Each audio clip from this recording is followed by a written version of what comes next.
Welcome back to the CoDaKrew podcast. Today we're going to be recapping, previewing, and predicting the North American Gold Cup ahead of the final round of the group stage.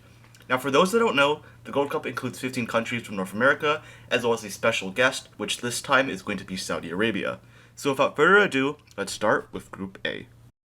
Absolutely. And what we're going to do with each of these groups is we're going to go in order of the last place team in the current standings. Of course, we've seen match day 1 and 2. We're going to be predicting match day 3 here. So we're going to go starting with the last place team as of match day 2 and go to the first place team in each group, which means for Group A, we will be starting with Suriname. And unfortunately, Suriname, along with the third place team in this group, Dominican Republic, have already been eliminated. And I'd say with this team, it has been all gas, no brakes, and unfortunately not much defense either. The attack, it looks good in flashes. They scored 3 against Costa Rica. That's no fluke. And players like Shaquille Pinas and Haps have brought out pace and energy out wide, but the defending is kind of wild because they have conceded, I think it has been 6 goals in these 2 matches. They are caught out in transition constantly, and no one seems to track back with any sense of urgency. And in addition to not being able to track back and not playing good defense in general, a part of their undoing is really their sloppiness, right? I mean, they conceded 2 unnecessary penalties against Costa Rica in that first match, for example. Not 2 where they were stopping a fast break, and that was the last-ditch attempt to stop a goal. Just 2 penalties for no reason. If they didn't concede those 2 penalties, they could have easily won that game. And then similarly, against Mexico, I think there's a bit more like unluckiness in that going on because obviously those 2 Mexico goals were both from corners, so that's more excusable. But yeah, the defense for Suriname has really been their undoing, and that is why they are already eliminated from the knockout stages before match day 3. But, to your credit, there are some really strong attacking pieces on this team. Obviously, Garano Kirk with a goal and an assist against Costa Rica. Same thing for Reginald Margaret, as well as 3 chances created for Garano Kirk. So I do think there's something here to build off of. The Suriname team, they have a lot of foreign players from the Netherlands and other places in Europe, and I do think that there's a lot of potential here, but they really need to throw out that defense. I agree with you. Yeah, and that international strategy is definitely interesting because it's something we've seen with a lot of teams, or not even just in CONCACAF, but around the world that have not just even small teams in small countries like Suriname or, of course, Curaçao, who we're going to talk about later, who have a similar strategy with Dutch players, but also very big countries. Like we've seen Indonesia do a lot of this lately. Malaysia, Vietnam, a lot of Southeast Asian countries are also starting to do this same international strategy. And it's had varying results because, as we're going to see later, Curaçao has done quite well for themselves in this group stage. But of course, Suriname is sitting here with 0 points. And as for how they played here, they tend to lose their midfield battles against both Costa Rica and Mexico. They couldn't really keep the ball under pressure. And once other teams press their midfield, the game kind of gets away from them. Margaret and Vleiter as well show promise. They make good runs and they're able to stretch back lines. If they get service, they can be dangerous against a more open defense. But really, I think this team is going to be running out of steam. After this Costa Rica collapse and the suffocation against Mexico, the energy seems quite low. So will they have enough pride left to? Will they have enough energy left to fight for pride in match day 3? Well, that's a good question, and obviously, in order to get that win, they're going to have to go up against the third place team in Group A right now, which is the Dominican Republic. And I've got to say, you know how I was glazing Mamelodi Sundowns in our Club World Cup preview? I got to say, based on these 2 matches, the Dominican Republic is the Mamelodi Sundowns of the Gold Cup, if you know what I'm saying. Free-flowing football, tiki-taka, possession play, play out from the back. Does this mean? Hold on. Does this mean they're losing 4-3 to Suriname? If they're Mamelodi. Wait. Hear me out here. I mean, I think the undoing was that they were playing like that against much stronger teams, at least quality-wise, in Mexico and in Costa Rica. So I think for the Mexico game especially, you really saw how good this Dominican Republic team was. Again, just like with Suriname, those 2 goals that they conceded were off of corners against Mexico. and there were parts in the game where they looked like the better team. And this was even more evident against Costa Rica as well. Obviously, they started out the game very well, uh, early lead. They looked comfortable for many parts of the game, and then again, it was the undoing was that possession football, that playing out from the back style. I mean, playing out from the back, it was a mistake there in the 85th minute that led to Alcacer scoring the winning goal for Costa Rica and officially knocking the Dominican Republic out of the knockout stage as well. So, I mean, there again, similar to Suriname, there's something here, but the quality is just not enough to play like this. Yeah, though I do think Dominican Republic has done a better job for themselves here. Like you said, they nearly they did quite well for themselves against Mexico. It was a very close game, closer than I would have expected.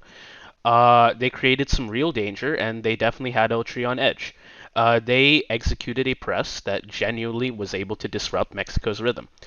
And this team, they're fun and they're fearless. They don't play scared.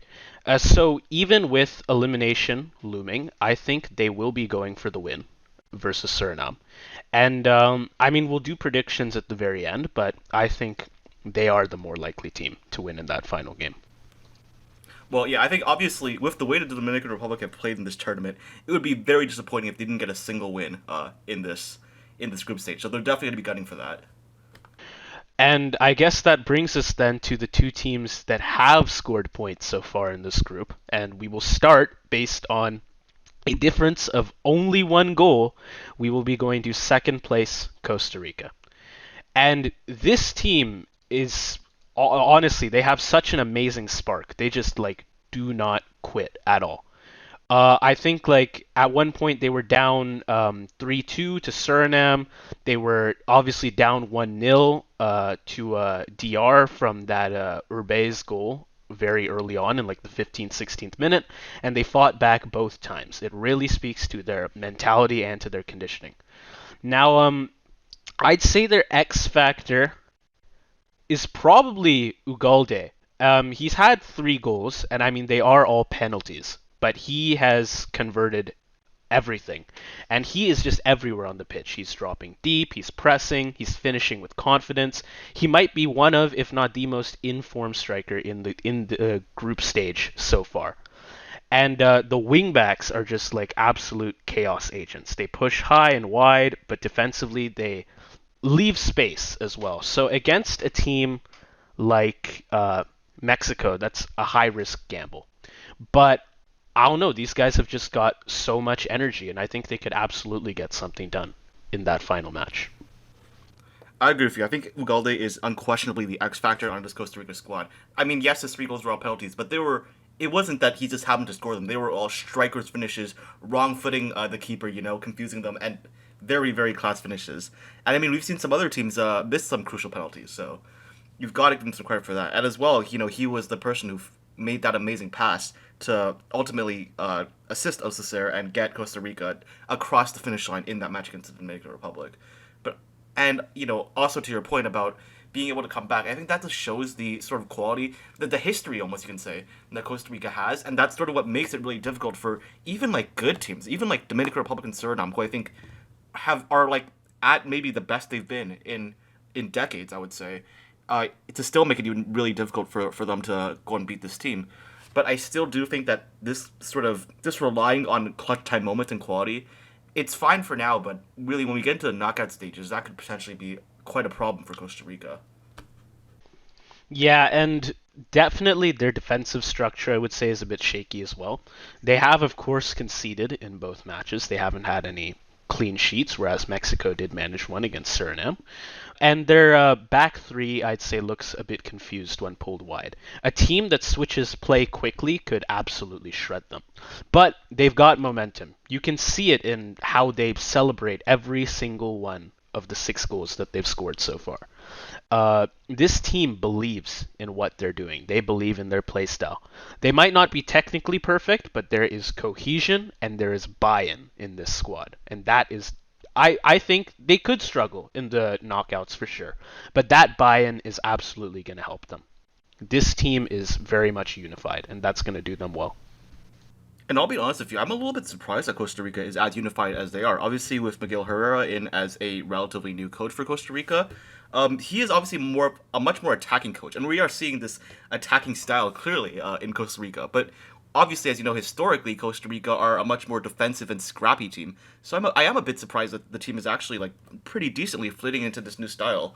And I still think that they are a question mark. We haven't seen him get tested yet, honestly, since he's come in as the manager. And it will be quite interesting to see how a more offensive Costa Rica can potentially fare against some stronger teams. Yeah, I will definitely be looking out for this team in the knockouts. And I guess, unless we have anything else to say about Costa Rica, that just leaves us with our first place team. We have, again, based on a difference of only one goal, we have in first place Mexico. Not surprising, the placement, but it is interesting that we have Costa Rica just like right on their tail, just based on goal difference. And as for how Mexico is played, well, Cesar Hasib Montez Castro has just become the guy. 3 goals in 2 games, including the late on dagger against Dominican Republic, which wasn't the last goal of the game, but it did ultimately seal that game for Mexico.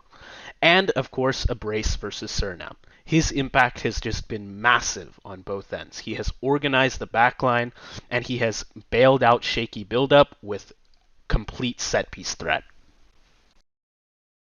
Yeah, it's Cesar Montes and also to a lesser extent Edson Alvarez that have been really crucial to Mexico's set piece finishing. And on the one hand, it's really good that they're able to be so deadly with corners, but on the other hand, when 4 of your 5 goals in the Gold Cup so far against the Dominican Republic and Suriname, by the way, who are definitely the two weakest teams in your group, when almost that's basically the only way that you're able to score, that is a bad sign for this team. I mean, especially after that Nations League, I think Mexico were the consensus favorites coming into the Gold Cup, and I think you can argue that they still are, but this is really not encouraging. Yeah, and while one of our Jimenez's, Raul, has scored, Santi is still a bit quiet. He is moving well, but the chemistry, I'd say, isn't quite there. Mexico, they are scoring through their defenders, their wide players, but I don't know. Your number 9 needs goals eventually. I will say Huerta has been a pretty bright spark. He was electric off the bench versus DR, and he got the assist on Montez's header. And his ability to stretch the pitch has been crucial when Mexico's possession is stalled. But if there's one other issue, I would say the midfield is still not sorted. That's definitely a problem. Edson Alvarez, like you said, is solid, but the pivots around him are changing constantly. Aguirre is cycling between Chavez, Pineda, Beltran, and none of them have really claimed that spot. And that's maybe not so much an issue in this group stage where obviously we've got 2 teams with no points, and the only real concern is Costa Rica. And Mexico, of course, has already qualified through along with Costa Rica. But against higher tier opposition, that lack of solidity in the midfield could be a real problem. Yeah, I think especially with the way that Mexico play, it's really those two central midfielders that are the most important. And whether it's been Alvarez working with Eric Lira or Ruiz, I think neither of them have looked solid at all. And even Edson Alvarez, I think, has not really impressed me, especially actually in terms of build up, in terms of possession. I think he's really just being masked right now by the fact that he got those he is such a threat aerially speaking during corners. But yeah, I mean the Mexico midfield remains a problem. They can work around it through, I guess, long balls and through being a counterattacking team. But I mean, yeah, I still have this is still a massive question mark for the team. There still isn't a clear answer for Mexico, and it's going to be interesting how this plays out. But I still think that that is probably Mexico's number one issue right now. Right, though if there's one other thing I want to mention, and I don't want to dwell on this for too long because I do want to stick to the like actual football for if we can, but I do feel like there's a bit of an off-field cloud with these games. We know that obviously Mexican games in the U.S. are very well supported by the Mexican community as well as people crossing the border between Mexico and the U.S. in order to watch these games. They do tend to be held like in the south of America, so like they're close by, and there's definitely great support. But we have issues going on with Trump and ice. And there have been talks of raids near venues and like lots of people potentially getting arrested.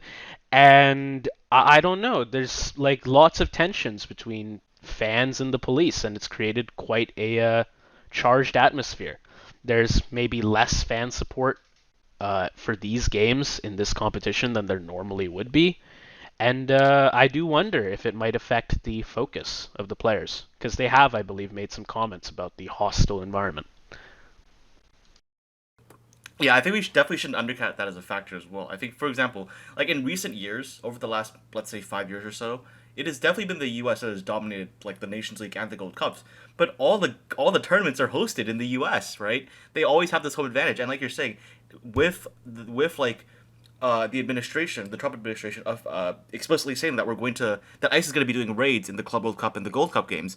I mean, that is obviously going to have an effect on the fan attendance, on the fan support for Mexico, and I do think that support is a big factor. I mean, we talk a lot, for example, about how the Azteca in Mexico is such a hard place to play in because the Mexican fans are so supportive. Some would say over the top. I mean, there's even been like a lot of infractions that have happened because of this. And when you lose that 12th man within the team, that could potentially be a big issue for the squad as well. Yeah, no, the 12th man is just so strong for Mexico. It has been for like decades now. They arguably have the best support. Like you could argue some smaller teams have better quality support, but just off of quantity of fans that show up to games, Mexican soccer is probably the best supported of any team in North America. So I think it can make a difference. But this is Mexico we're talking about. They're a strong team. Like you said, they are the favorites to win the competition, or they were going in, and I think they still are as of now. So we will just have to see how far they go into the knockouts. And they are the winners of Group A. I think it is, well, presumably they'll be the winners of Group A. Um, According to my predictions, anyways, which does mean they'll be playing the runners up of Group D. This competition, it's a bit different to what we had in our last video when we were covering Club World Cup, where it goes like A and B play each other, C and D, E and F, G and H. Instead, they have A and D playing each other here, and B and C. So we know Mexico and Costa Rica are going through. Uh, I guess we'll have to wait until our Group D section to see who we expect them to play. But in the meantime, though, what do you have as your predictions for how this group will finish off?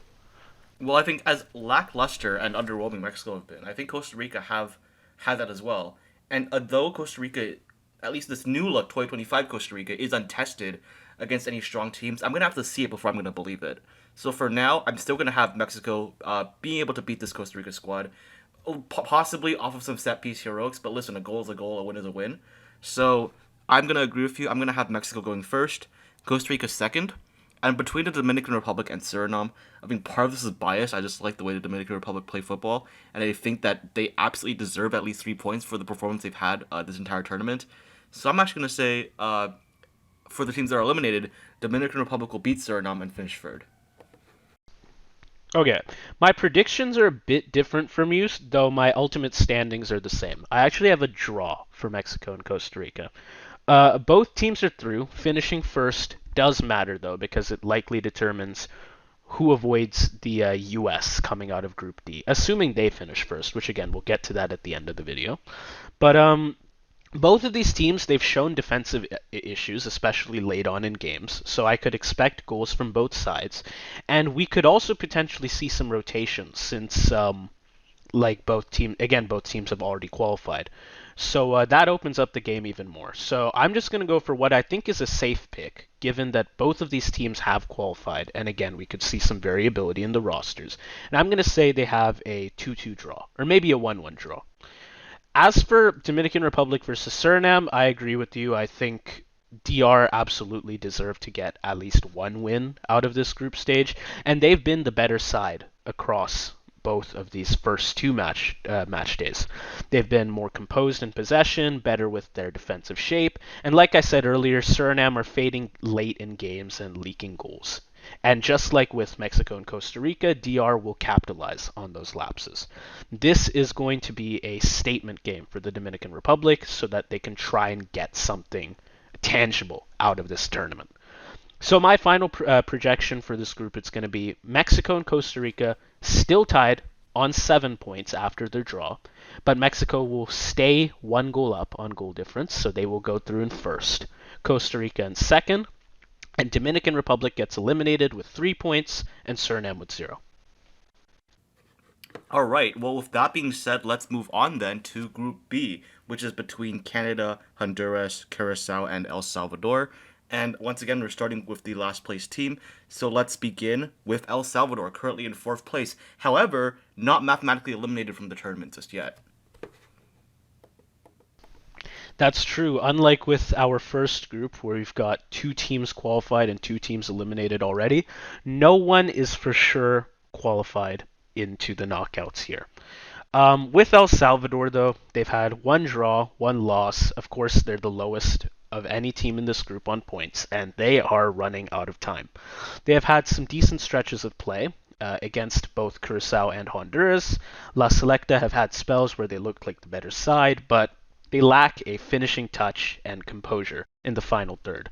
And really, I'd say Gonzalez in goal has kept them alive. He was huge against Curaçao. He had like 3 saves, I think, and he definitely had command in the air. And I would say as well, he was pretty blameless in both Honduras goals. He has been one of their few consistent performers. But besides him, I don't know that I'm not seeing much great performance out of these El Salvador players. And while they aren't mathematically eliminated, like you said, I don't know that they're going to end up getting out of this group stage. We might just see a we might just see a second loss for them and ending on 1 point. Yeah, I mean, just to be clear here, even though they aren't technically out yet, they're gonna have to beat Canada by quite a bit in order to qualify. And when you're a squad that has like basically zero offense, the midfield has not been good enough.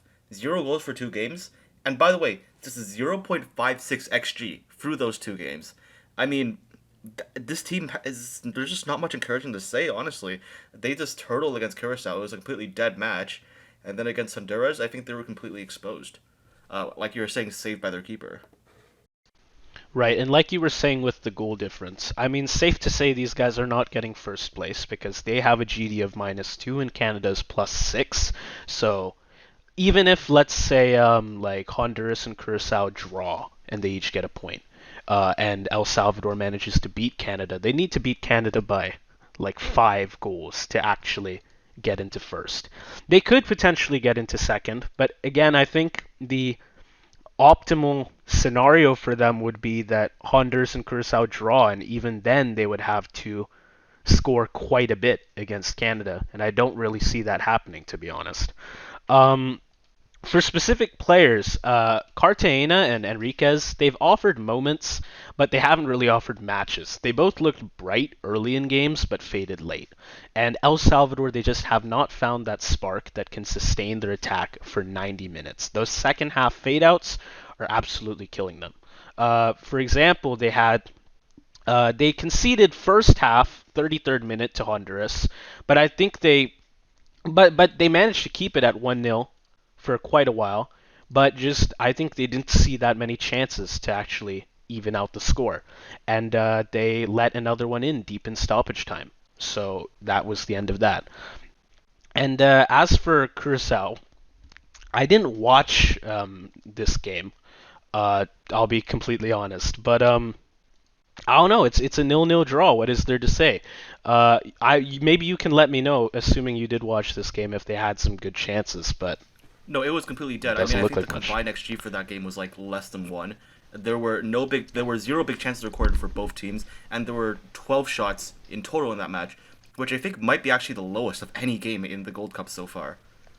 Any game in the group stage, like of all the Yes. groups. Also, the Wow. least Okay. shots on target of just 4 in the Gold Cup so far. So completely dead match. Okay. Yeah. So again, it's really just Gonzalez and goal coming to save them. And this team, like we said, they're still alive, but barely. They'll need to beat Canada and hope for they'll probably need a draw in the other game. It's not impossible, of course, but it's a very tall order against a Canada side, which, as we'll see later, definitely has something to prove after what's happened so far in this group stage. All right. Well, with that being said, let's move on to the third place team in Curaçao.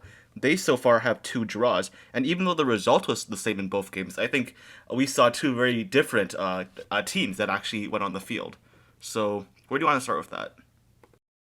Well, I mean, I guess we can start with well, like you said, their El Salvador game didn't have many chances, but this team they have bought into Advocaat's low block. This 4-4-2 shape has worked as planned. I think they have had minimal gaps, smart fouls, and just one goal conceded across two games. They are definitely very tough to break down. And of course, with maybe it's hard to prove that against El Salvador because, like you said, neither them or Curacao in their first match had many big chances. But certainly against Canada, they managed to show that because 1-1 draw. I don't know. It is like not the kind of result you would expect at all. And I did see some hype around Curacao, some chatter around them, and that they could pose a problem to Canada with their formation. But I don't know. I very much expected a win going into this game. Maybe I just wasn't familiar with their game. I'm gonna be honest. I was one of those. I was one of those people that was hyping up Curacao. I thought Curacao was gonna finish second in this group, which they definitely still might. But I was a little disappointed with that game against El Salvador. I do think what makes this team so strong is their physicality. I mean, when you're the better team and you have all the possession, it's a lot harder to show that. But when you're playing the counterattack long ball style like you do against Canada, Curacao really showed just how good they can be. Some would argue that they were maybe too physical and should have gotten a red card or two, but I would say this is CONCACAF. This is the style of football you should expect to get from the Central American teams, and Canada were just completely caught off guard. I mean, Curacao had more XG. They had four big chances to Canada's two. They had two goals called off, and if anything, Curacao should have deserved to win this game. Yeah, and you could definitely argue that they got CONCACAF here. I mean, we do have with the Canadian men's national team quite a bit of experience with bad refereeing and the sort. But two goals called off for offside. There was a questionable penalty call. I think like late in the game, a fan blew a whistle and a Canadian player picked up the ball, and people were calling for a penalty there. I honestly think it's kind of questionable, but like It was I it don't was know definitely what bad the writing for both sides. It wasn't like biased against yeah. us or anything. I agree. I agree. And of course, it's not like we are on completely good terms with CONCACAF. Again, we'll get into that when we get to Canada because we've got our own issues with them right now. Right, But there's some beef. yeah, Curacao played better this in this game though. Like I won't lie, I think if any team deserved to win it, it was them. And I don't think a draw is an unreasonable result here. But no, they absolutely could have taken all 3 points, which would have caused real issues for Canada. And I don't know. We didn't rotate well against them, and Curacao made us pay. That result, it was not a fluke. It exposed how shaky we can look when we're experimenting, and it is definitely a reminder that no one in this tournament can be taken lightly. Yeah, obviously we'll talk more about Canada when we get there, but I think this Curacao team is not to be messed with. And with one last game against Honduras, where if they win, they're guaranteed to go through. I would not be surprised if they do pull that off and do make it to the knockout stages. I don't know if this is for the first time, but it's definitely been a while since they made it to the knockouts in a Gold Cup, if not never. Yeah, I might actually look that up quickly, see what the history is with this team. Though I do think I know, like, out of the ABC teams, like the Dutch islands, these guys are the best performing, like as opposed to Aruba or Bonaire. But I mean, they are a small nation. You maybe wouldn't expect them to go far. A lot of people watching this competition might not even know where Curacao is, or that they're a Dutch territory. But like they've earned respect, and again, going back to their relations with the Netherlands, that international strategy they've used has definitely gone well. Like you have Jeremy Antonis, who was on the U17 team for the Netherlands. And he came in for this team, and his equalizer versus Canada was great. It came deep in stoppage time, and it has basically kept Curaçao in the tournament. You have players like Margarita and Bakuna, who are just the engines of this team. Margarita has been dangerous with his direct runs, and he nearly scored against El Salvador. And Bakuna has been able to control the tempo, and he creates great chances under pressure too. So this team really, it's earned respect. They don't have the flashiest lineup, but they've looked sharper and more organized than El Salvador, and even large stretches of Honduras' play. They have definitely been the most consistent of these Group B sides.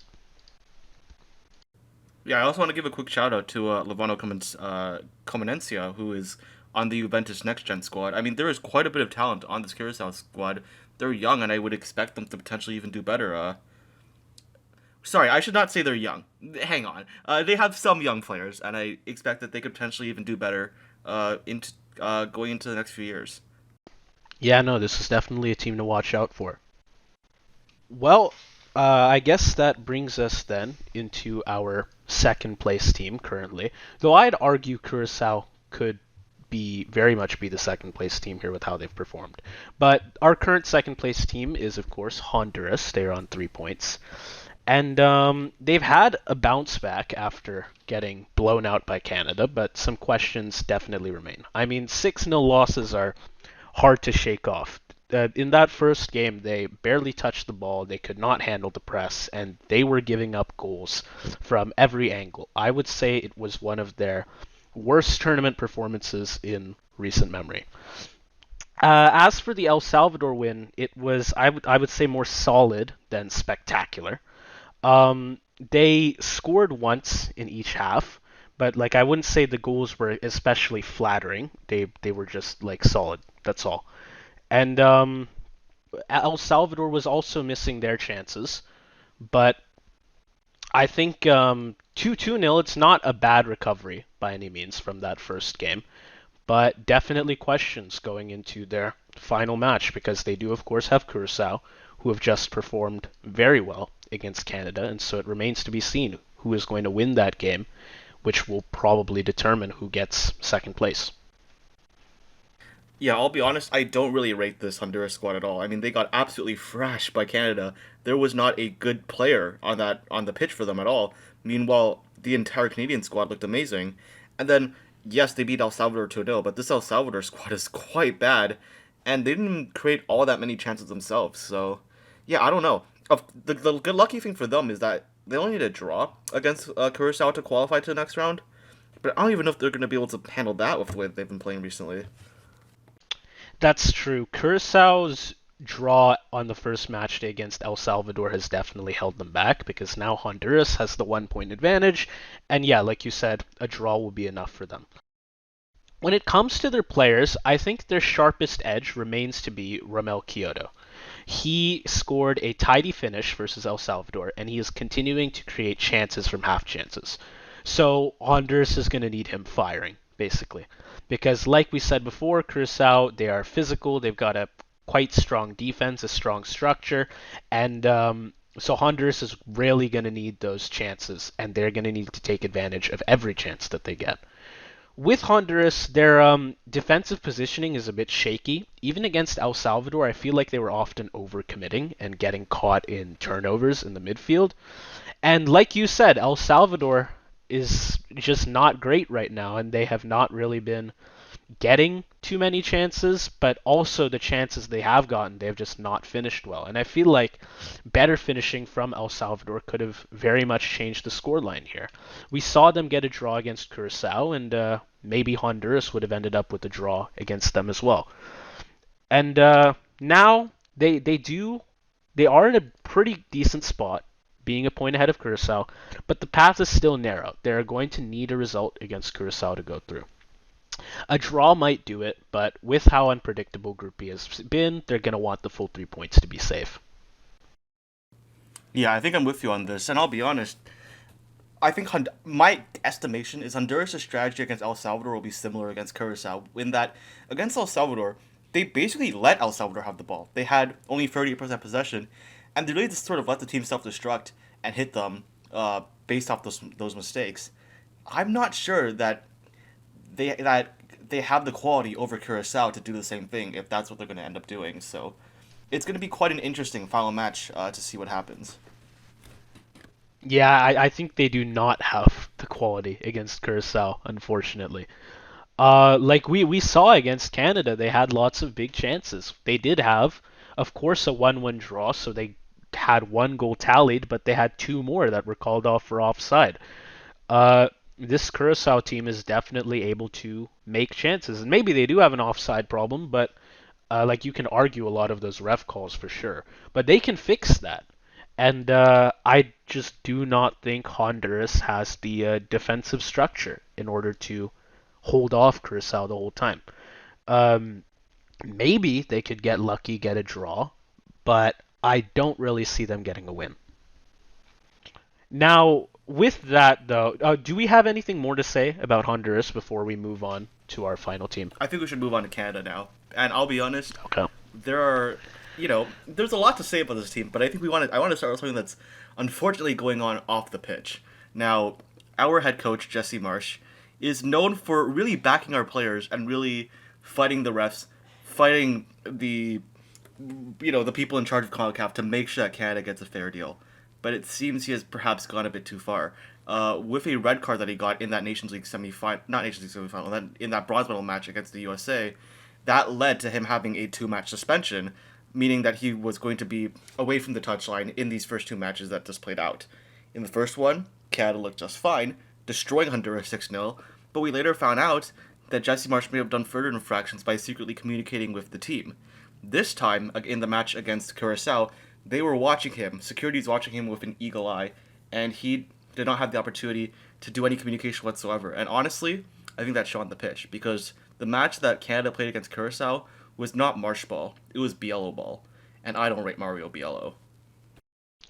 Yeah, neither do I. He didn't play especially great in the interim period when we had him earlier before Jesse Marsh came in. And yeah, like you said, the 6-0 win over Honduras, it was pure domination. Buchanan was unstoppable, Seeger shined, Ulwasei ran riot, and that press completely swallowed Honduras whole. It was the best performance we've seen under Biello. Except, like you said, it might not have been entirely under Biello. There might have been some backdoor talks going on there. And the thing is, though, even if Biello uh, took care of that match all on his own, maybe we don't score six. I do think we still win. This is Honduras we're talking about.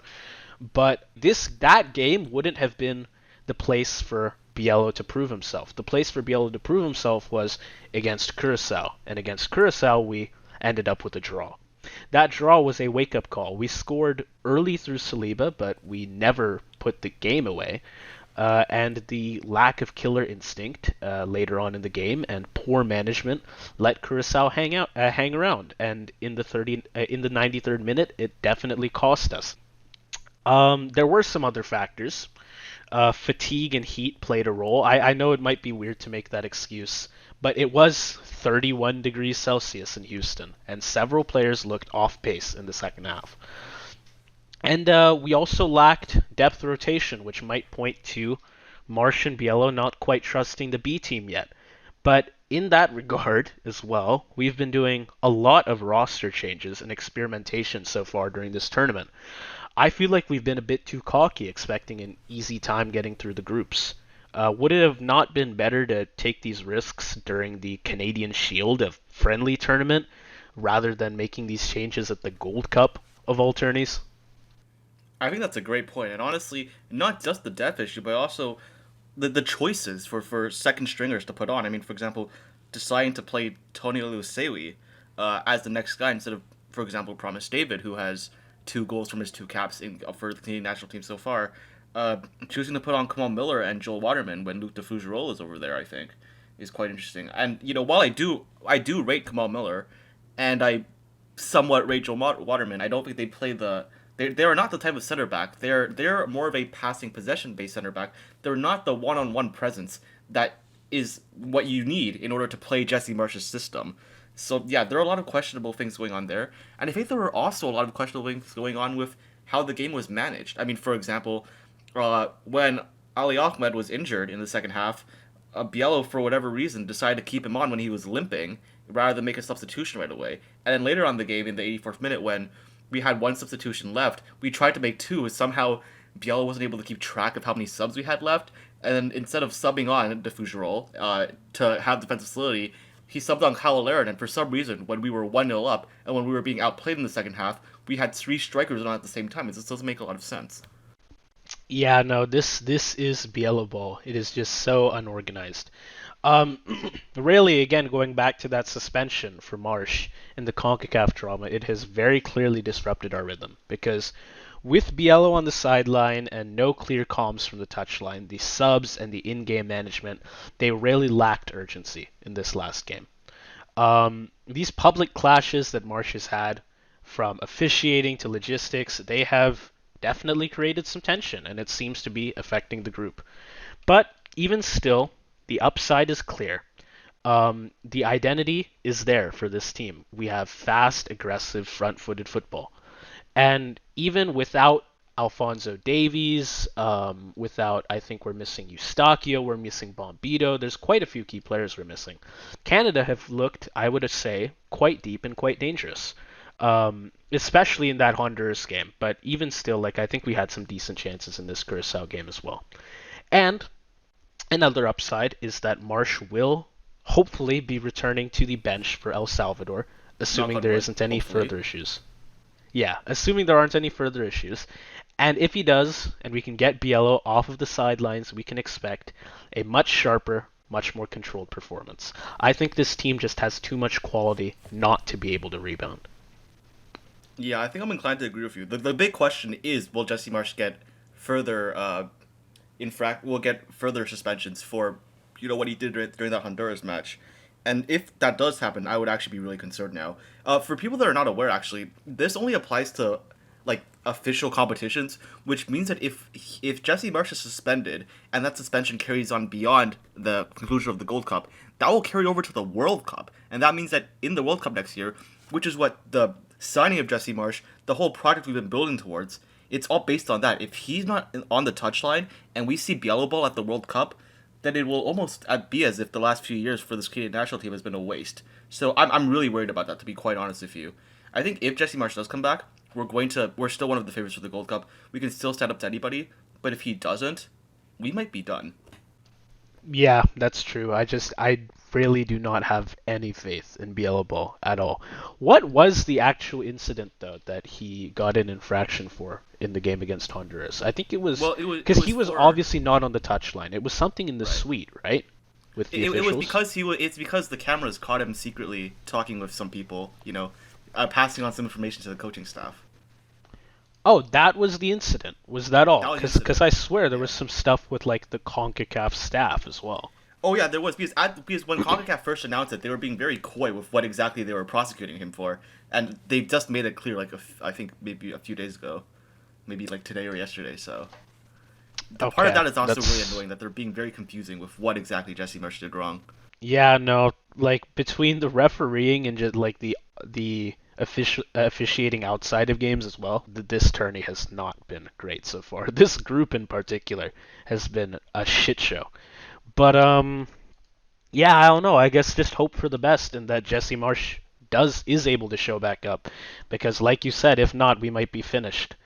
We might just get grouped again in the World Cup. Whereas like with Marsh on the sideline, I would say we'd have quite a good chance of getting to the knockouts.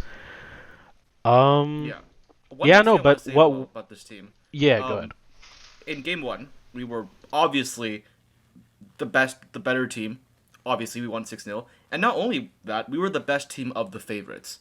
By that, I mean Panama looked good against Guadeloupe, but conceded goals late. The USA was had a demolition of, I don't remember who they played, but they had a demolition 5-0. But it was also like the USA didn't have all their best players, so there were question marks, and there are still question marks of how good the US can be.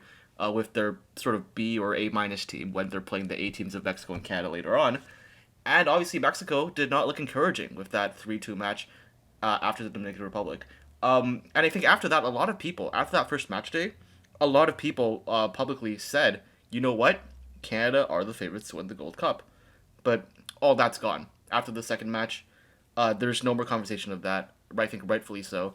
And even though we deserve to lose, the fact that we didn't win is still really disappointing because when you think of like prime Mexico, prime the U.S., like in World Cup qualifying, playing away from home, all that sort of stuff, it's very common for these teams to deserve to lose, but then end up pulling the 3 points anyways because of the resilience they have.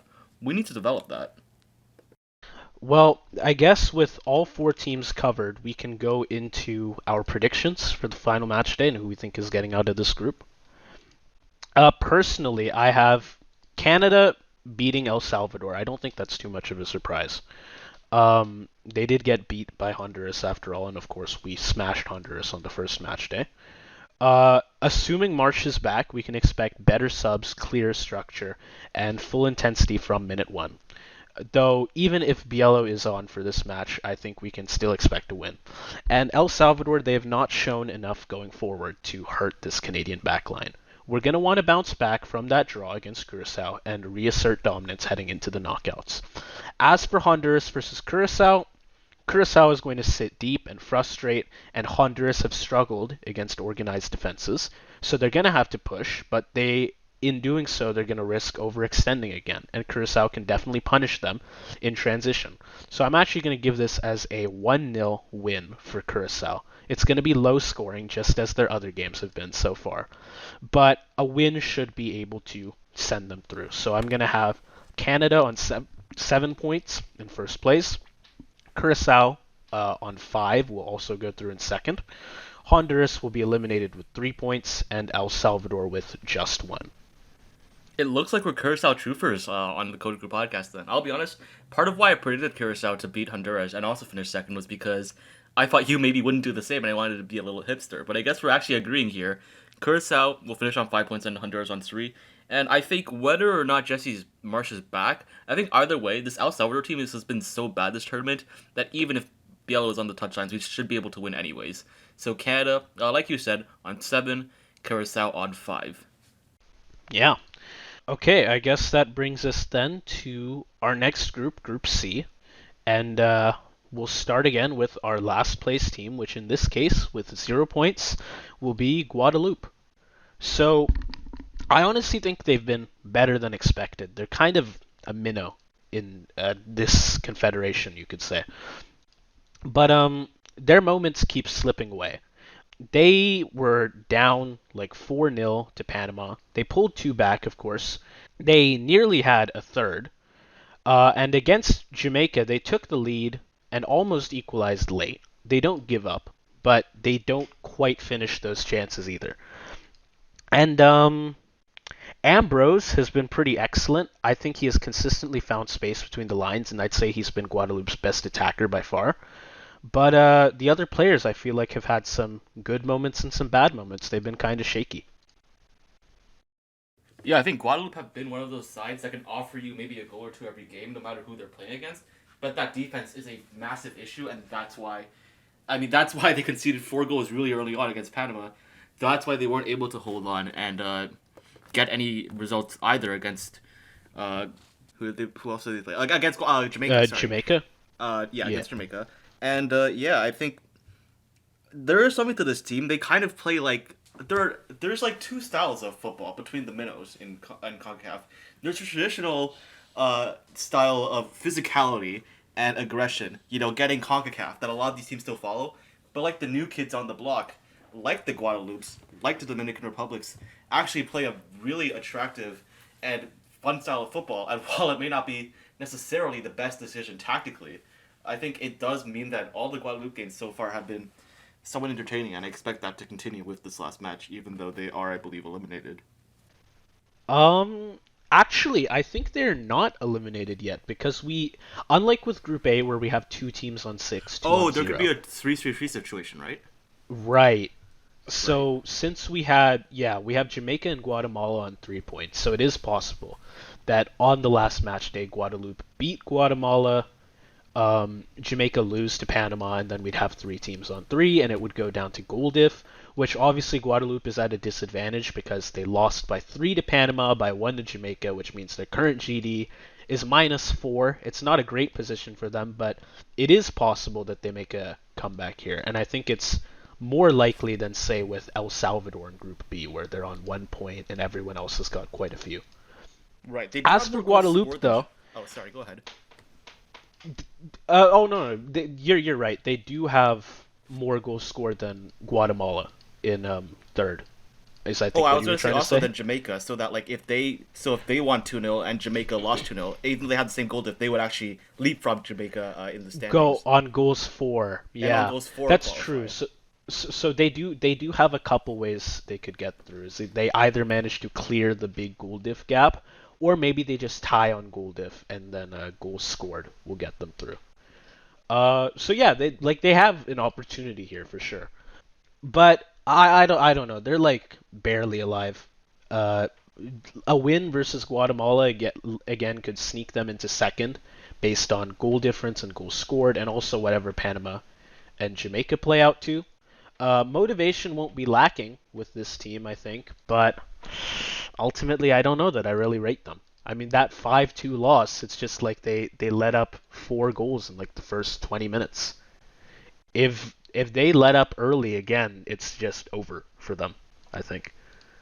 Yeah, I think I'm in full agreement with you, and I think unless you have anything else to add, I think we should move on then to the team that is currently in third, which is Guatemala. Guatemala, yeah. What I will say about Guatemala is they have been backed by some massive fan support. Uh, both of their games so far have been played more towards the southwest of the U.S. And apparently there's a quite big Guatemalan population there, and so they've had very good support, similar to what you might actually expect to see in a Mexico game in America. And they beat Jamaica, which was a historic win for them. I think it was their first win against the Reggae Boys ever in the Gold Cup anyway, and their first generally against Jamaica since 2012. Oscar Santos took his chance brilliantly, and that was in like the 30th minute, and the back line held firm for another 60, so they were able to get the win. And yeah, again, that crowd in Austin was unreal. I actually did watch this game live, and I honestly think it was the best atmosphere of the group stage so far. They were defeated in Austin again by Panama, but the Guatemalan supporters they willed their team to compete to the final whistle. And I don't know if, because we were talking about Trump and ICE earlier and how they're kind of a threat to Mexico and potentially how Mexico could lose their 12th man. I imagine that same threat is honestly being posed to the Guatemalan supporters, but it seems to me like they really don't care because they are as strong as I have ever seen them. Yeah, I think that's overall fair, and to be honest, a key factor for Guatemala is the fact that their midfield was so strong, especially against Jamaica. They completely bossed them around. They deserved the win. They were definitely by far the better team, had the better chances, etc., etc. And in the match against Panama, I mean, they kept it respectable. I think they completely parked the bus, which is completely fair when you're playing when you've already beaten Jamaica and now you're playing the best team in the group. But I don't think that their defense is really good enough to try and go for a draw like that way. And it was a 1-0 loss. It wasn't too bad, but I think defensively there can be issues if they're going to try to park the bus, which they're obviously not going to do with this last match. Right. Now, with Guatemala, I feel like their lack of attacking sharpness is showing. They, of course, only have one goal in the two games. They pressed well and created against Jamaica, but they looked pretty blunt against Panama. So, like you said, they're going to need more in this final match. I mean, it is Guadeloupe that they're playing, but they should not be trying to play for a draw. They're going to need to go out and try and score goals, especially because I believe right now Jamaica and Guatemala, they're tied on points. They each have three. They're tied on goal difference. They each have a goal diff of 0. And so Jamaica is actually ahead of Guatemala in the standings based on goals scored. Jamaica has scored 2, Guatemala has scored 1. And so they're going to need to try and make up for that deficit. Though I will say, defensively, they've been tight. They have only conceded at most a goal of course, against Jamaica, they didn't concede at all. And they're not leaking chances regularly. Their defense has been solid. And ultimately, I think one more push is going to get them through this group stage. Beat or draw Guadeloupe, and they likely finish second. But they're going to want to go for that win. Because if they draw, or especially if they lose, things are going to get very complicated for them. Yeah, I think that is pretty fair. And I think with that being said, let's move on to Jamaica, who are in as, if not more, of a precarious situation than Guatemala right now, despite the fact they're technically in second, because their last match is going to be against Panama. Now, Jamaica honestly have not looked that good in this tournament at all. In fact, they were outshot XG wise in both of these matches, and in fact, their XG differential was even worse against Guadeloupe than it was against Guatemala. Yeah, no. I mean, that Guatemala loss was also pretty shocking. Jamaica, they had 54% possession, they had more shots, but they just could not finish, and Santos punished them. And really, their goalkeeper kept the score from being worse. Guatemala just looked more cohesive. But also, like you said, beating Guadeloupe by just a goal didn't really erase those concerns. Bailey was pretty electric, to be fair. Gray looked dangerous in flashes, and Russell scored quite a huge goal. But they were still clinging on at the end, and again, they needed Blake to save them in stoppage time. This team still looks like a collection of individuals. On paper, the talent is massive, but the chemistry just is not there, and their attacking sequences, as a result, often fall apart in that final pass. They don't really play like a team with a plan. McLaren's tactics are reactive, slow, and I would say uninspired. For all the effort that this federation has put in to bring in foreign coaches, it really just feels like a band-aid over deeper issues. Yeah, I'm definitely with you on this one. This Jamaica squad has had the quality to be like a top 3 or top 4 team in CONCACAF for quite a while now, but no matter who the manager is, they've just never been able to put it together. And honestly, since Steve McLaren has come on, I think this Jamaica squad might have gotten even worse than they were before. Like, again, just to clarify this, they were outshot on XG 2.13 to 0.79 against Guadeloupe and got completely saved by Andre Blake. Now, in this match against Panama, if they have this sort of performance again, there's just no way that they're going to get even a point against Panama, to be quite honest with you. And yeah, I mean, I don't know if it's the players are not really buying into the vision of Jamaica. I don't know if they're just not able to find the right manager, but this Jamaica squad has just not been able to make it work in this era. Yeah, no, there's a lot of deeper frustration bubbling with the Jamaica team. We've seen a lot of bad publicity around them, I think. Like fans, they're just tired of excuses. Top players are underperforming. There's a complete lack of urgency, and the sense that the team is just coasting on hype, I guess. People are really asking why is Jamaica with its Premier League names and its unmatched speed, why does it keep looking like a mid-tier team in actual play? Like you said, Guadeloupe nearly punished them for like that low chance creation. And they've got Panama up next, who've scored 5 against Guadeloupe. Panama clearly doesn't have a problem creating chances. And putting aside the squad, even the federation dysfunction really shows here. The JFF, they have burned through managers, they've underdelivered on logistics, and they have alienated players. And now fans and pundits alike, they are calling out this federation's incompetence as a big part, I think, of why Jamaica continues to underperform. Yeah, I think honestly, I don't really have a lot to say about this Jamaica team because it feels like every time it's the same thing. When we were talking about when we were previewing the Nations League, we were talking about how they were so uncohesive against the U.S. Not only uncohesive, but uncritical, unable to finish chances without the clutch factor. And I think like I just keep saying the same talking points about Jamaica every time because they never seem to fix their issues. Yeah, no, there are just so many deep-seated problems with this Jamaican team. It's kind of hard to figure out where to start. And yeah, like technically they are ahead of Guatemala, but they have the easily the strongest team in this group and like an actual favorite to win the whole thing. They have that team, Panama, to play against in the last match day. And with that said, I think we should move on to Panama because I mean, as expected going into this group, they have played very well. They've been efficient, ruthless when they need to be, and they are just cruising toward the knockouts right now. Absolutely. I mean, they completely controlled the first game against Guadeloupe. They obviously got sloppy later on and conceded 2 goals, which I'm not too worried about, given the fact that I understand being sloppy at that point. You've already won anyways. I'm not too concerned.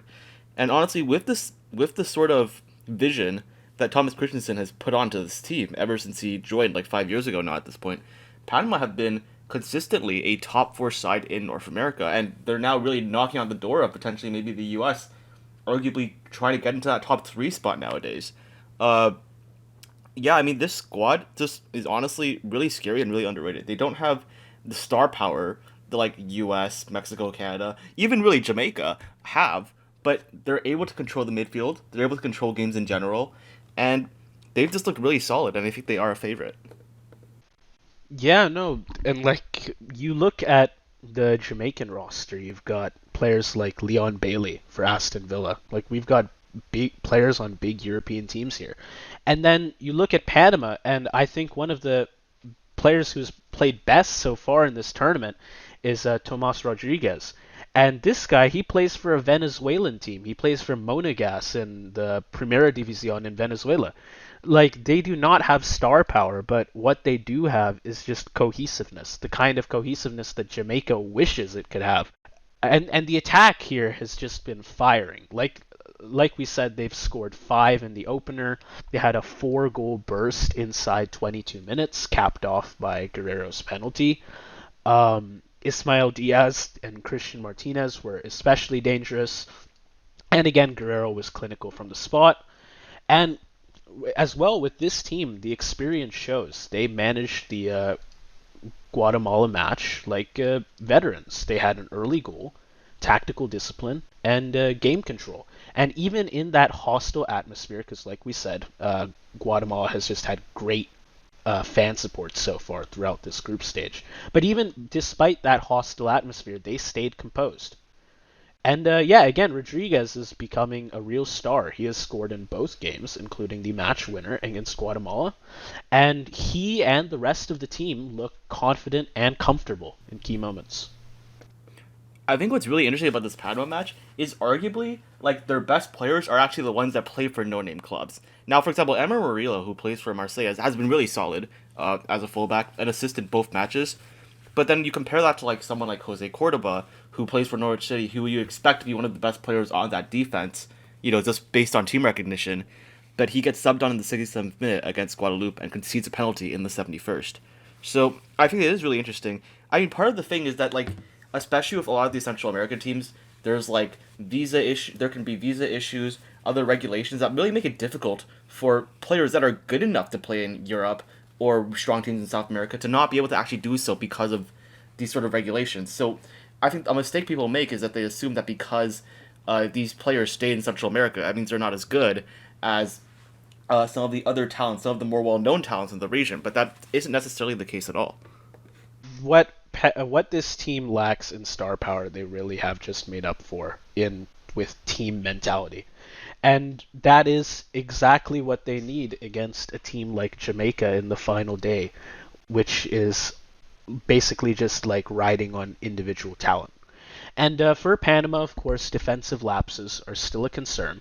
After going up 4-0 in Guadeloupe, they looked a bit disinterested and they did concede twice before scoring in extra time to make it 5-2. But and while against better teams that dip could be costly, I would say Jamaica is not the kind of team that's going to capitalize on that. They do not have the cohesiveness to be able to capitalize on those lapses. And Christensen is rotating smartly. We have substitutes like Murillo and Davis who have made pretty immediate impacts.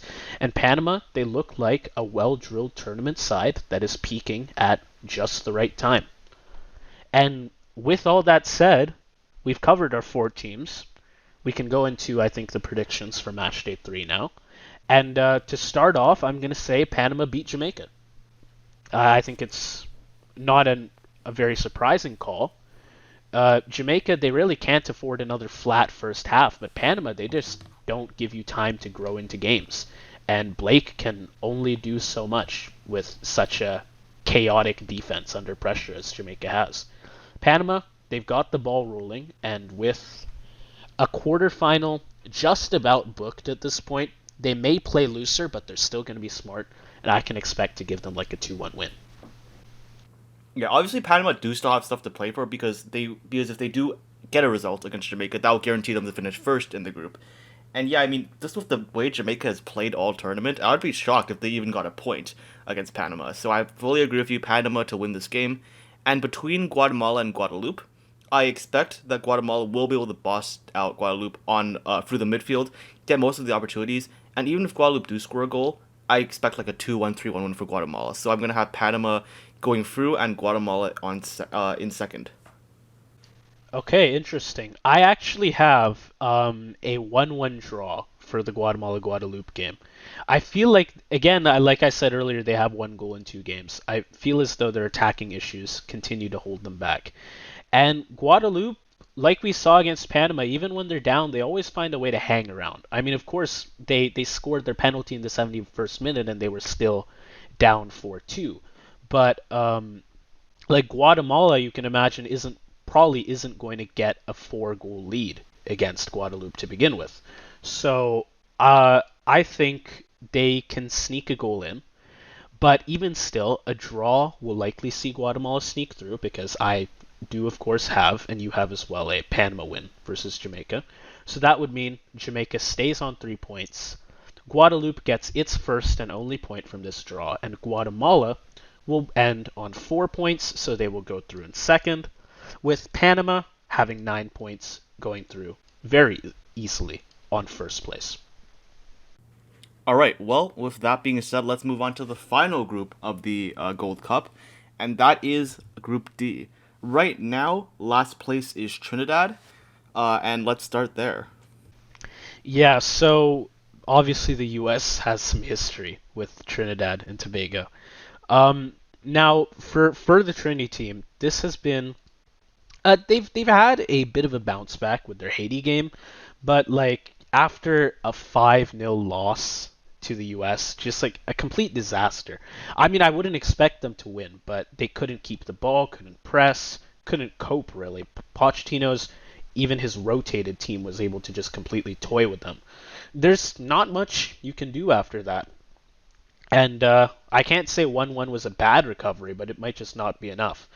They went behind to, I believe, a 10-man Haiti squad. And they did rally behind Molino's free kick and a late flurry of pressure.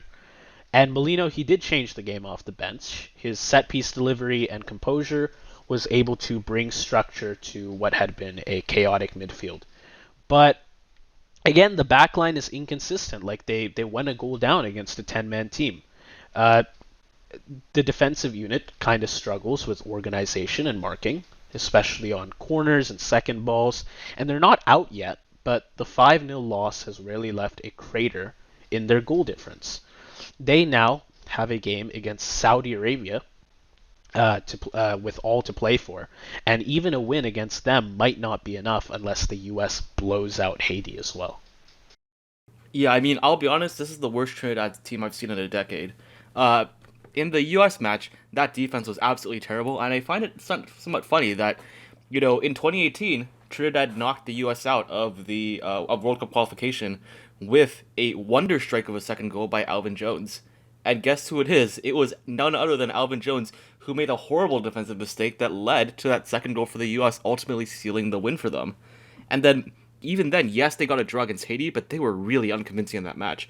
In that first half, before Haiti went a man down and got a red card, Trinidad and Tobago had one shot in that half.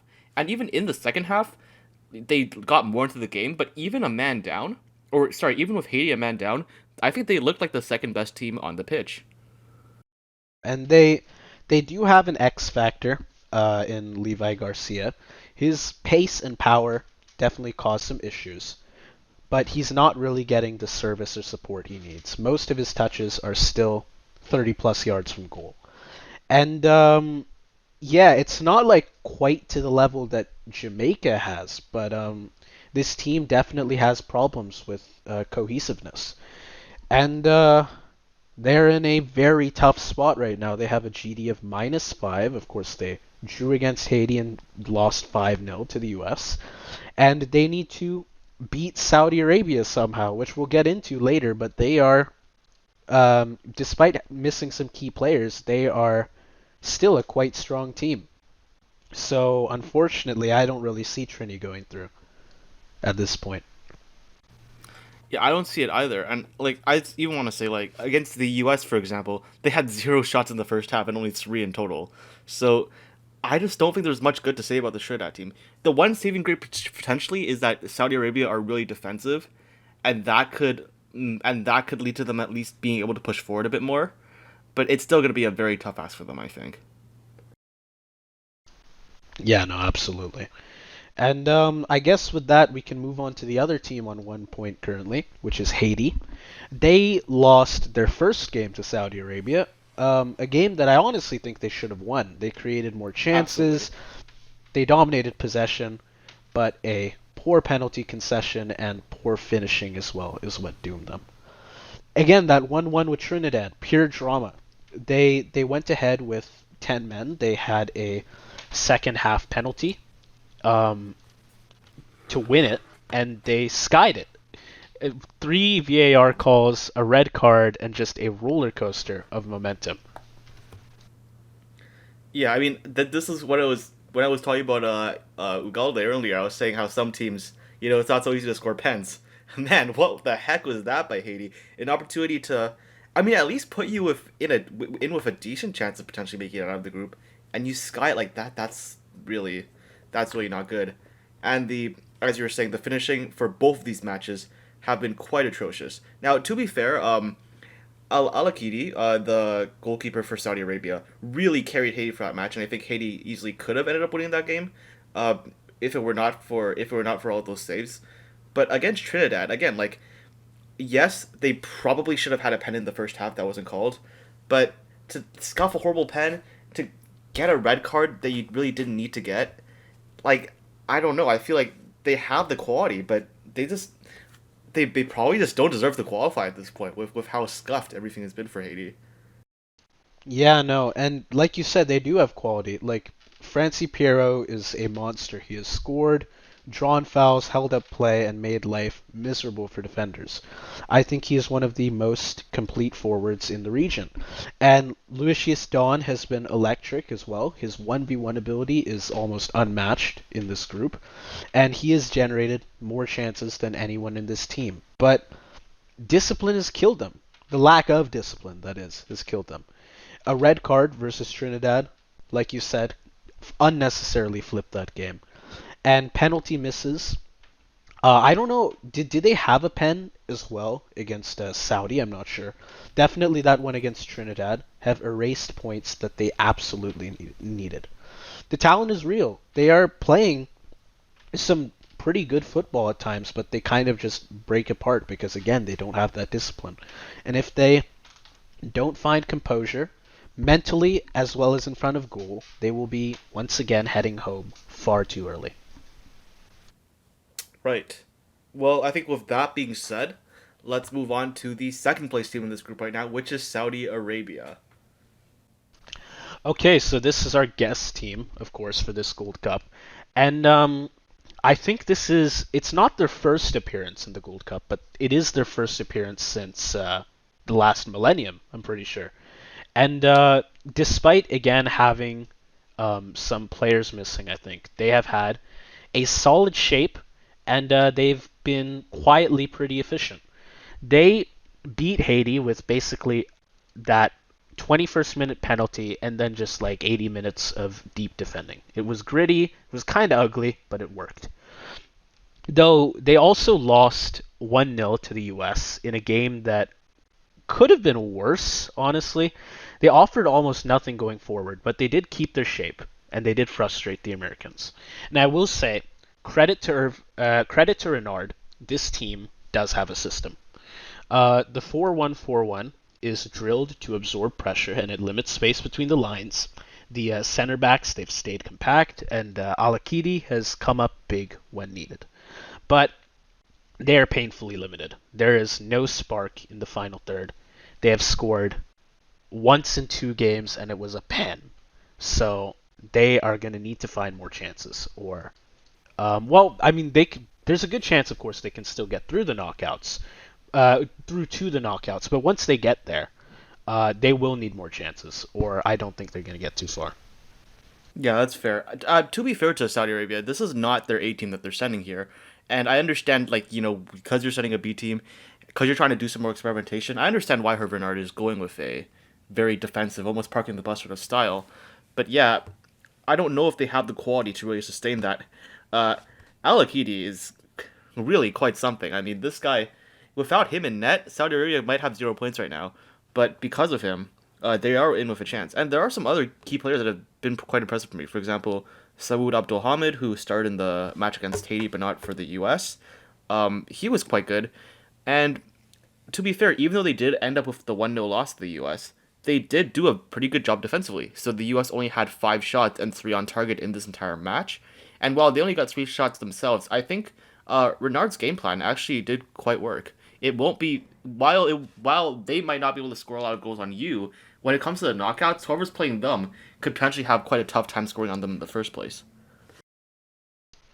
Yeah, but they are definitely quite limited in their attacking. And I also think the midfield has gotten bypassed quite easily. When they lose possession, they can't really win it back high. So for this team, it is all about just hanging in there and surviving waves of pressure. And their structure and their play style, it works to a point. And a draw versus Trinidad is probably going to see them through. And a quarterfinal appearance isn't bad, but again, unless they find attacking life, I honestly think they are one and done in the knockouts. And I guess that then will bring us to our final competitor of Group D and the last team we're covering in this video, I think, the United States.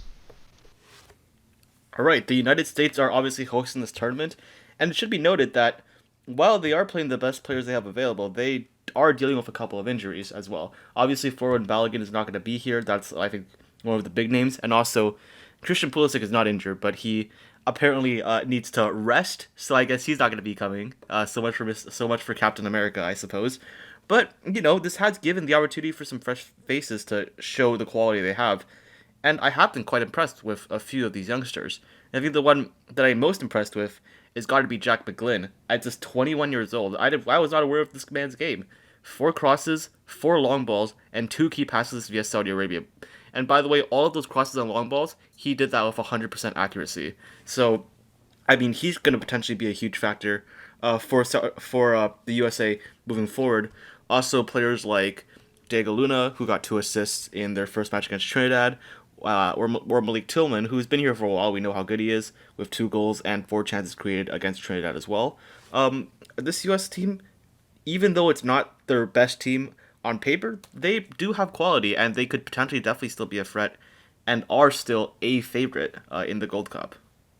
And, well, yeah, that 5-0 over Trinidad was a clinic in youth execution. Luna's movement, McGlynn's passing range, and Tillman's finishing all stood out.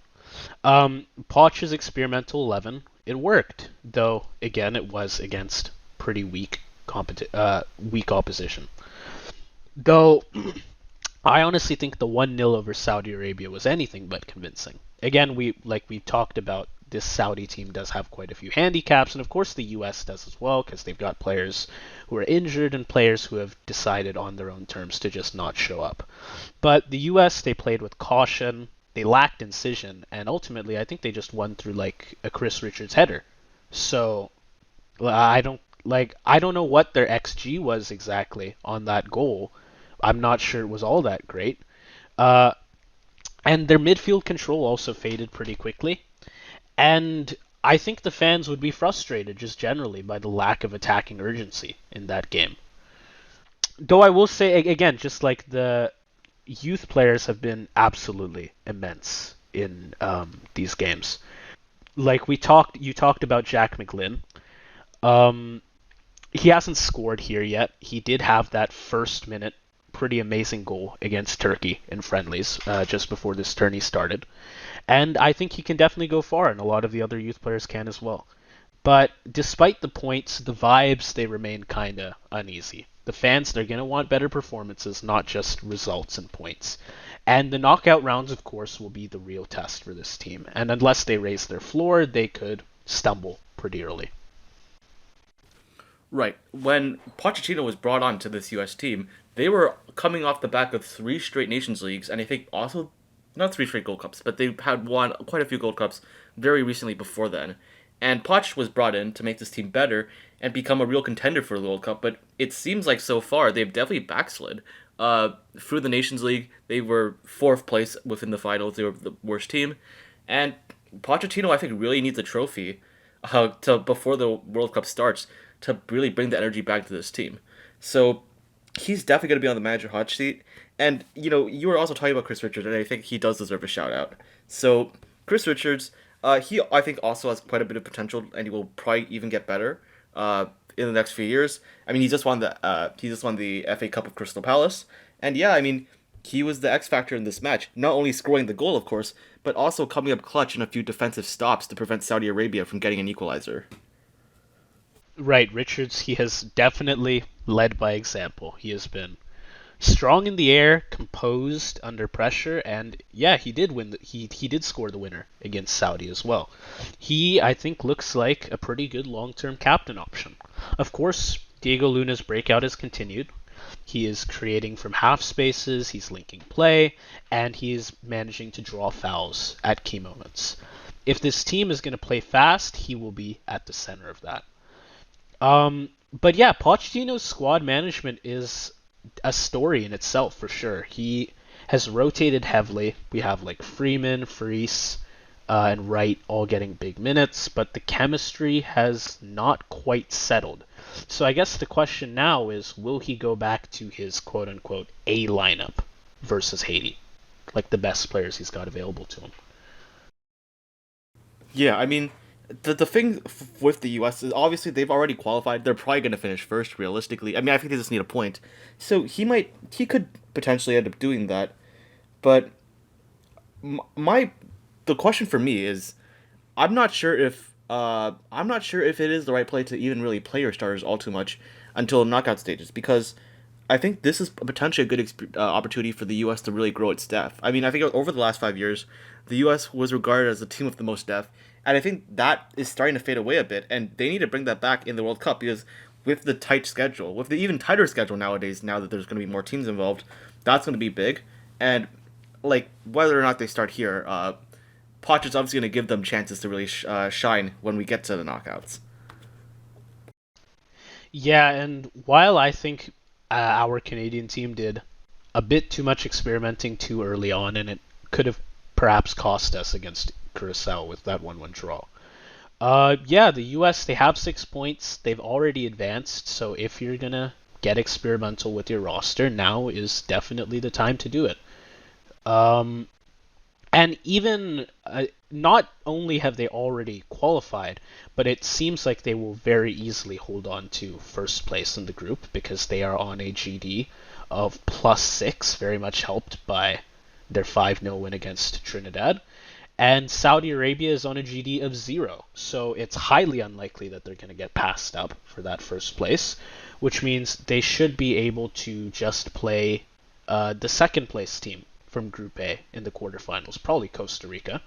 And so they should be able to experiment here while still having a decently easy time in the knockouts. So we will just have to see what the best lineup is that Poch manages to find, and then how the U.S. does going into the knockout stage.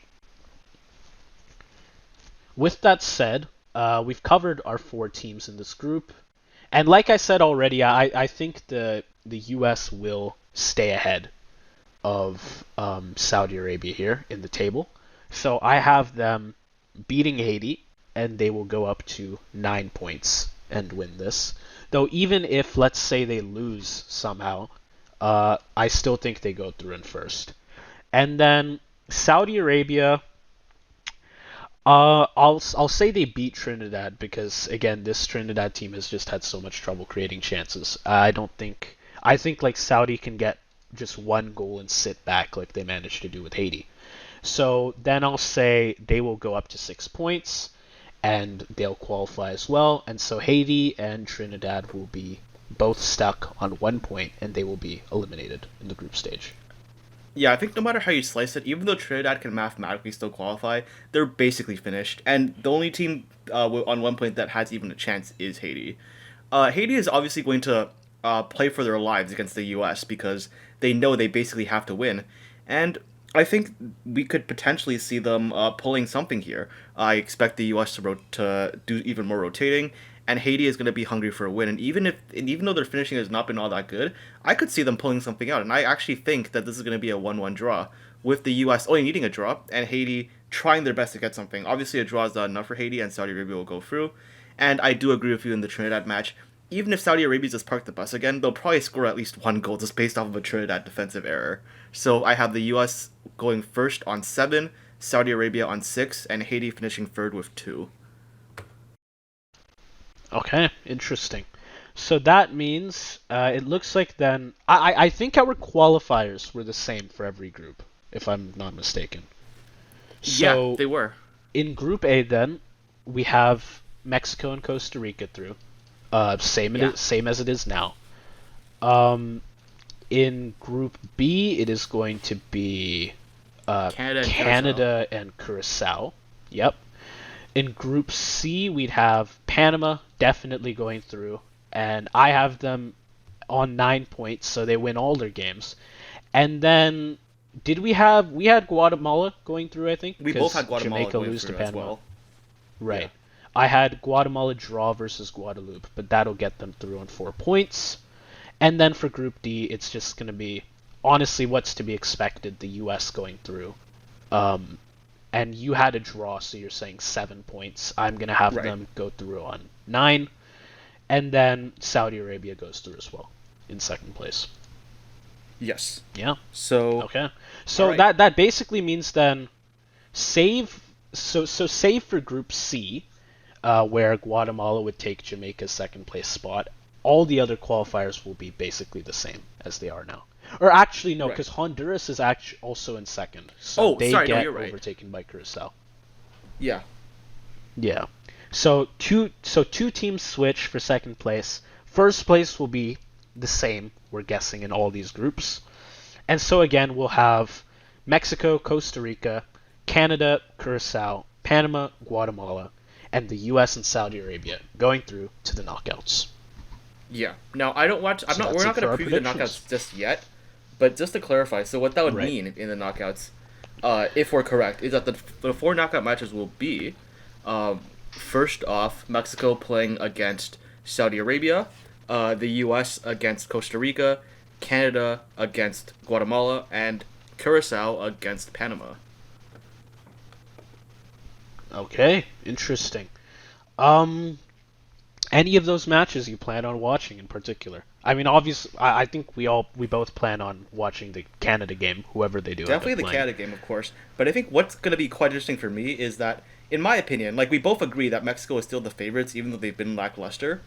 But I could see a Right. world where they fail to score against Saudi Arabia and Saudi Arabia knock them out. I don't think it's I don't think it's all that Right. likely. Yeah. Because we've seen what they've already done against Haiti. Right. Is just score one goal and then park the bus for another like 70, 80 minutes. I think they could manage Right. it. Yeah. So I think they would So be on the definitely same something side to of the watch out bracket for. as Panama. So if Mexico make it through, they'll most likely play Panama. And I think honestly, even though Panama are a better team than at least the version of Saudi Arabia that we're seeing at this Gold Cup, I think Saudi Arabia might actually have a better chance of knocking out Mexico than Panama do. Then Panama. Yeah, I think they are a better match for sure. Um, but yeah, so we will wait for this group stage to finish. I think, well, as we're recording today, it's about to the third match day is about to start. So we're gonna try and get Right. this video out as quickly as we can, and then once the knockouts do finish, we will be posting another segment to or once the group stage finishes, we'll be posting another segment to predict the knockouts, the quarterfinals, semis, and I think we'll even just go all the way to finals in that video. Yeah. In addition to our follow-up on the Club World Cup, because we just uploaded that video 2 days ago, and we'll be waiting for that group stage to finish as well. So thank you everyone who has watched up to this point, and yeah, we will be following up on both of these tournaments, the Gold Cup and the Club World Cup, so expect some more uploads soon with our knockout predictions. All right. See ya. Have a good day, everyone.